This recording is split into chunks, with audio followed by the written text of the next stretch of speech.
What's up, SARS? Warte, ganz kurz noch. Nochmal. So fast. What's up, SARS? It's me, TopeMind. I am once again back after more than a year with another YouTube upload. I know it's been a while, but I thought it was a very good time to finally upload again because the Year 10 tournaments from For Honor are right around the corner, and I wanted to take the time to talk about last year's tournament series, the 4v4 Dominion tournament, the 2v2 tournament, the last 2v2 tournament probably that we'll have, and the 1v1 tournament. For those of you that don't know me, I am, as I said, TopeMind. I am one of the best, if not the best, For Honor player out there currently, right after Clutchmeister, because he came back for the Year 10 tournament series, so we'll see him again. Number one, baby. I have the most amount of second places in official tournaments out of anyone in the scene, and it will stay the same probably. I've almost in every official tournament I got second place somehow. This year for Year 9 I managed to play with Likimon, Vanlar and Minabi. Minabi is the only one out of that 3-man squad that I already played with before, already back in the day in the Dominion series in 2021, which is like 5 years ago now. I've been playing for a long time. I've been playing ever since Season 8, which is, to put it in perspective, it's Year 2, Season 4. That's when I started playing competitively, and even then I already played with Minabi. Yeah, that team was very promising. We managed to win scrim sessions against every team the moment we got into a team together. And at the start, the team vibe also seemed to be going like quite well. You know, we understood each other. We talked English, and that eventually changed. Народ, 5 секунд осталось. Что мне брать? Какого героя? In the first qualifier, they had to play without me. I wasn't able to play that day. I was out. I don't remember what I did. I think my brother got married that day. That's why I couldn't play. But my team managed to qualify and beat every other team on that day without me, which was quite amazing already. And there were still no problems. Aside from me not being able to play that day, there were no problems whatsoever. When we went further to the closed qualifier, where I was finally able to play, we also managed to beat the other team, which was Immortalum, Jarl, Antonio, my arch nemesis, and Mr. Living. Everything up until that point seemed to be very promising.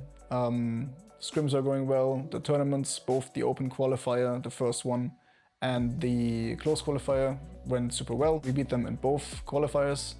And then my team suddenly decided to say, yo, TopeMind, how about we stop practicing, we don't give that other team any practice, and we wait, we just chill until the finals are here, and then we'll just play without practice.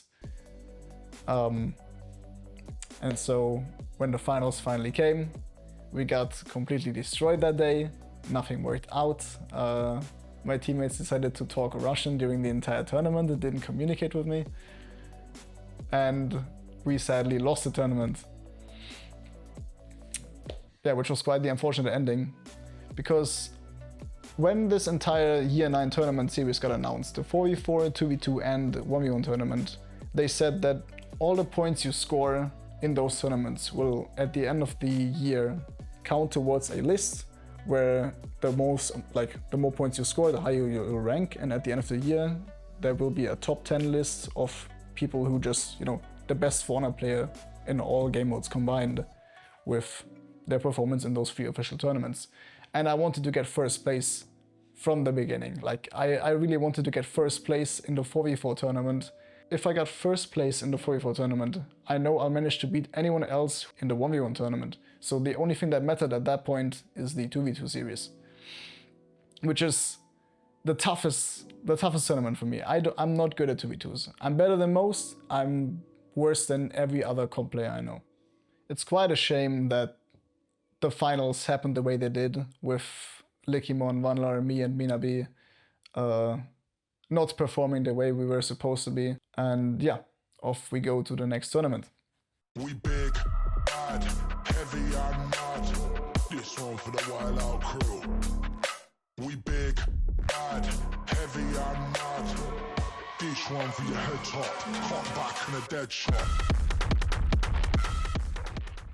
After the 4v4 tournament ended and I got over it eventually, I knew I needed to prepare for this 2v2 tournament now.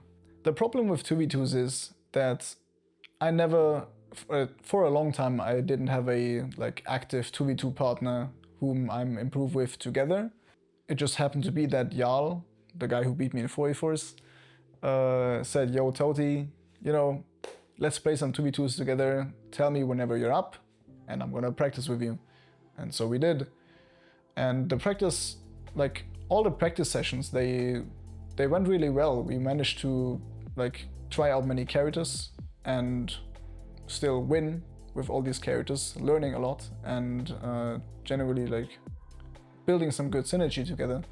So at one point, I think it was around 1 month or something, I don't remember exactly, but I think it was 1 month before the tournament, we decided, yo, let's team up, let's get a lot of practice in. We can prepare for this and we can manage to qualify together. The good thing is, the guy who at that point in time was the best 2v2 player said he will not play in that tournament. He is now after the 4v4 tournament, he didn't want to play in official tournaments anymore. So we definitely saw a chance to even get first place potentially.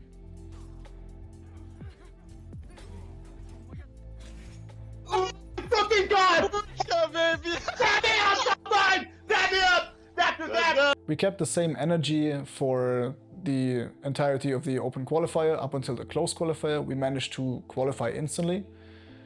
And then when the closed qualifier day came, there was a little problem.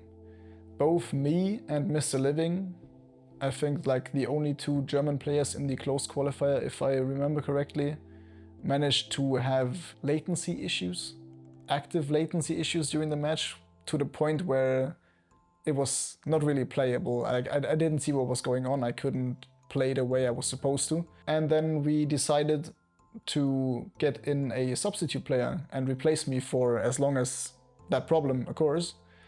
And that substitute player happened to be Immortalum, the best 2v2 player out there. And by the time I got replaced, we were losing against Blitz's 2v2 team. And then when he replaced me, it started going really well, and he managed to qualify our team for us. Well, he didn't fully qualify, he managed to beat Blitz, and then I came back in because at that point the latency issues were gone. So if he didn't jump in time, I don't think Jarl and me would have qualified. We could have still potentially qualified.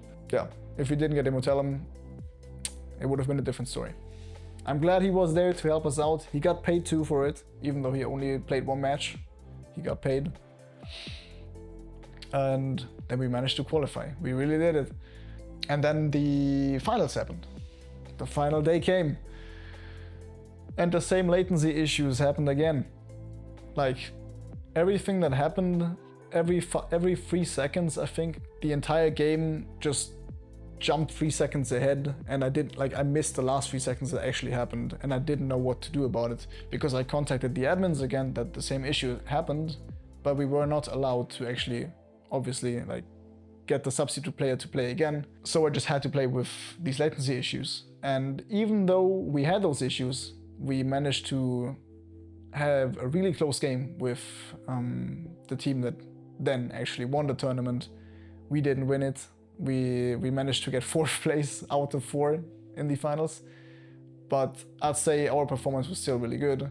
All the matches we played were really close. Yeah, it was a great experience. I think Jarl was disappointed with the end result. I'm just happy that we managed to be in the finals, because I've never been in finals in 2v2 tournaments.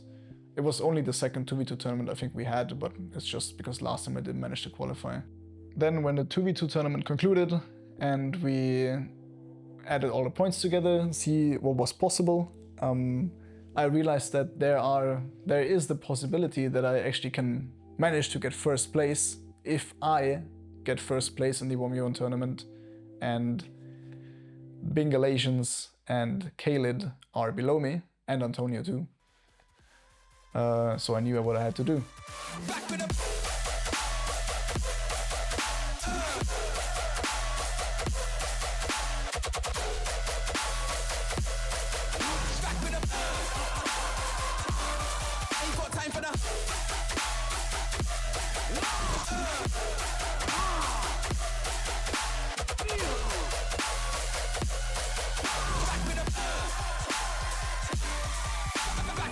So for the 1v1 tournament, I wanted to repeat a process that somehow worked in the Dual Frenzy tournament before, which is I only practice with 1 or 2 other Duels players and I'll just ignore the rest.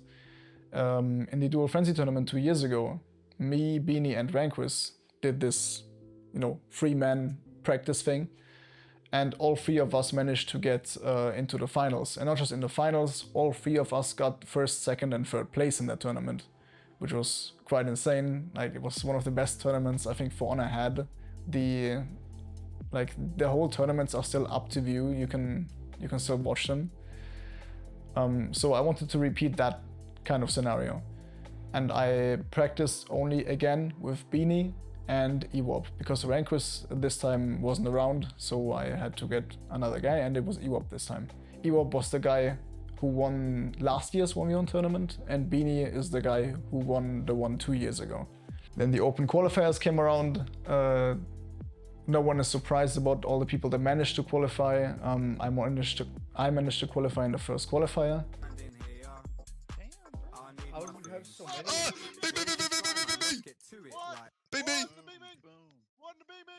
Bing, go to match. Yet, I've seen plenty of people just talk about that I have absolutely no chance of qualifying this year around, which was disappointing to see. But then when the close qualifiers came around, the close qualifiers in 1v1 tournaments I think are the most important ones, because you only have 16 people in the close qualifiers and then only 4 people make it to the finals. This year, like 2 years ago, it was 8, now it's only 4 people. So there's gonna be a lot of upsets, depending on how the bracket goes for 1 or 2 players. I think I had a really good bracket. Like, I had to fight Antonio, my Duel's arch nemesis, for the first time. We always shit-talked each other the last Duel tournaments, because we never fought each other. We always dodged each other in those brackets. We never had the chance to fight each other, so we always talked shit.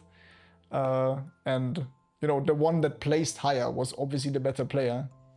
This year around, he was actually my first fight in the close qualifier. Obviously, the guy who wins this was the best player in Duels all this time ago, like all through all the years that we played Duels.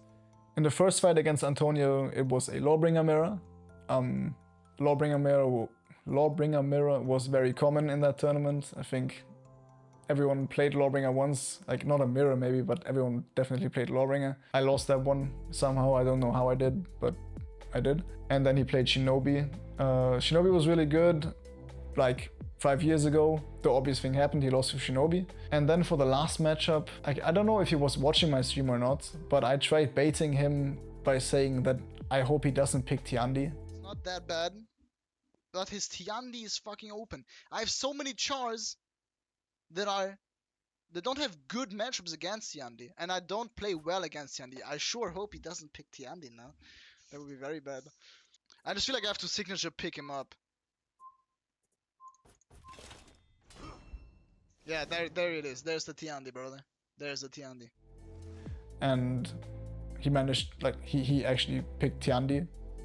So maybe there was some stream sniping going on. I'm not sure. I'm not gonna accuse him of doing anything like that, but I wanted him to play Tiandi by, reverse psychology. And I won it. Yeah, I defeated him. It was also, I think, I'm not sure, 5-1 stomp or something like that. And we just said GG's. No, I talked a lot of shit on stream afterwards, but I was just genuinely excited that, I managed to beat him. This would have been the result throughout all those 6 years, brother. I'm telling you. Lock the fuck in. Right after that match finished, I instantly had to play against SG, which is also one of the best Duels players in the game. It's the close qualifiers. Everyone is one of the best in the game. And that was the closest match in the tournament, I think. No, the only thing closer was Ewop versus Bingalations, but that was slightly later in there. Yeah, against SG, I never practiced against SG, but I somehow managed to beat him. Even though he's really good at reacting. I think he was complaining about latency issues because he's not EU and I'm EU, so there might have been a little bit of a advantage for me in that case because I don't react. Most of my gameplay is reads and not reactions, and it worked out well.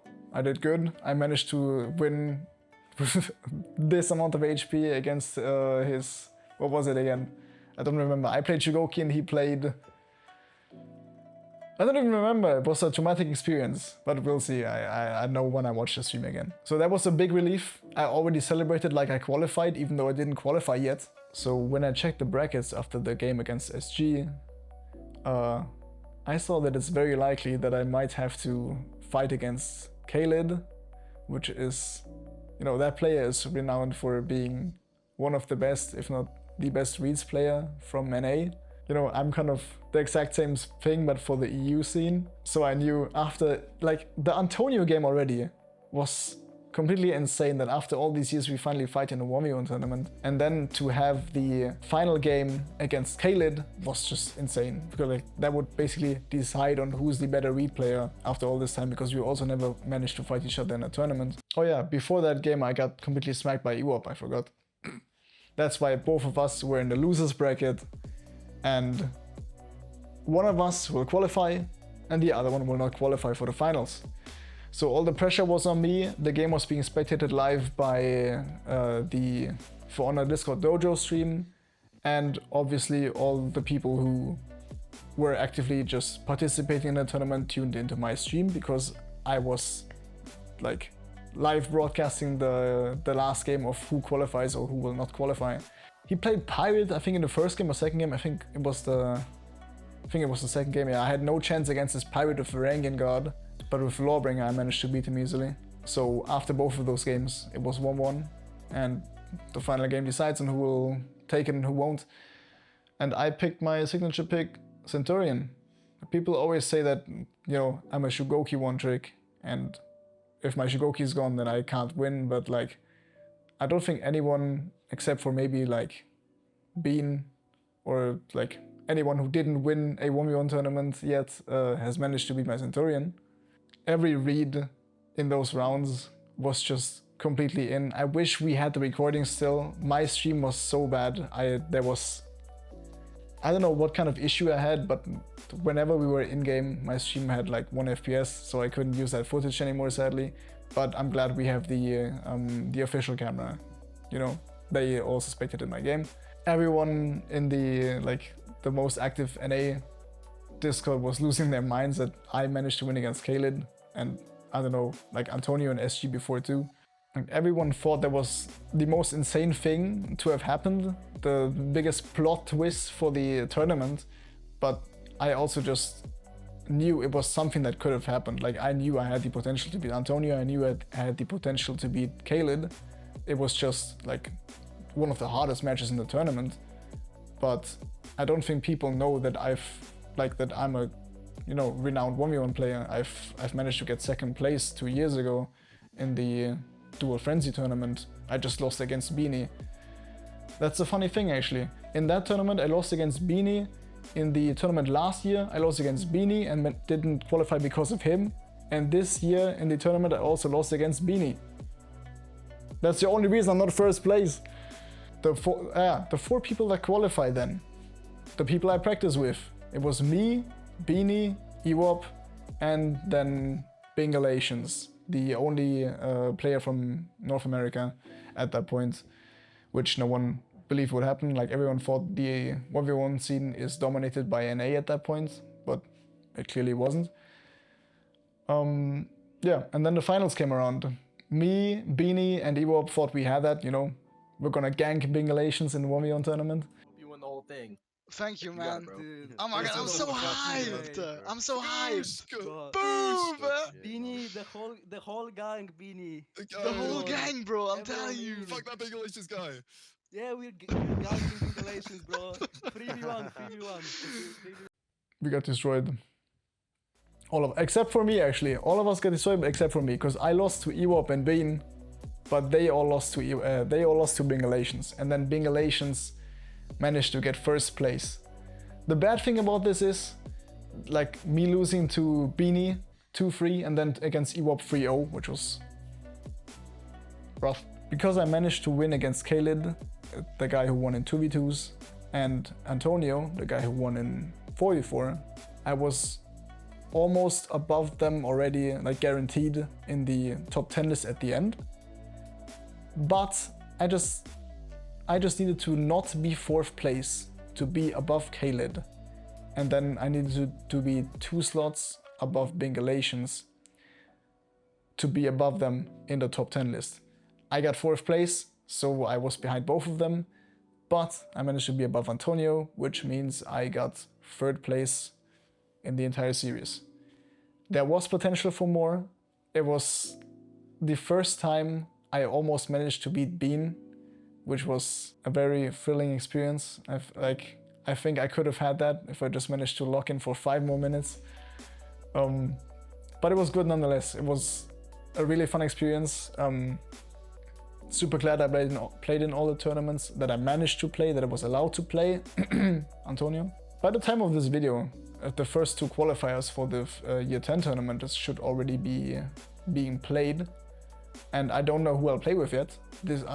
By the time of the recording, we are, I think, 3 days before the first qualifier, and I don't have a team yet this time, which is quite a struggle. But I think I'll manage to do it anyway. You know, I'm Tormund. I'm getting 2nd place somehow. I know I can. I know I will. I'm gonna be uploading more Year 10 content, well, soon after the tournaments, because I'm gonna try to get content out for all of these tournaments, as well as upcoming tournaments in Year 11, if that's going to happen. Who knows? I'll be there. And yeah, with that being said, I'll see you live on Saturday and Sunday. I'll be casting or playing, depending on if I already qualified or not. And until then, have a good time. I'll see you next video.